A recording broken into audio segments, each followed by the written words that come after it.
അപ്പോൾ ഗൈസ് എൻ്റെ കൂടെയുള്ളതാണ് എൻ്റെ ചേച്ചിയും ചേച്ചിയുടെ ഹസ്ബൻഡ് മിന്നൈജൽ വിൻസെൻറ്റും. ഞങ്ങളിപ്പോൾ ഇവിടെ ഇതിൻ്റെ പേരെന്താണ്? Black market. ബ്ലാക്ക് മാർക്കറ്റ് അല്ല, ബ്ലാക്ക് BLAAK. ആ സ്ഥലത്തിൻ്റെ പേര് ബ്ലാക്ക് എന്നാണ്. സ്ഥലത്തിൻ്റെ പേര് ബ്ലാക്ക് എന്നാണ്.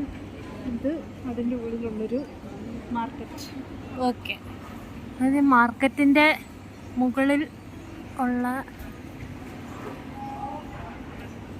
ആർട്ട് വർക്കുകളൊക്കെയാണ്. ഈ കാണുന്നതൊക്കെ ഉണ്ടല്ലോ, ഈ ഇടയ്ക്ക് കാണുന്ന ഈ സ്ക്വയർ ജനൽ പോലെ ഒക്കെ ആക്ച്വലി എന്താ അപ്പാർട്ട്മെൻറ്റ്സ് ആണെന്നാണ് പറയുന്നത്. എത്രയാവോ അപ്പാർട്ട്മെന്റ്. പിടെ ഇത് ഞാൻ കഴിച്ചിട്ടുണ്ട്. പിടെ ചുമ്മാ എന്ന് വെച്ചാൽ പിസ്സ പോലെ തന്നെ, പക്ഷെ നീണ്ടിരിക്കുന്ന ഒരു പഞ്ച് പോലത്തെ സാധനം.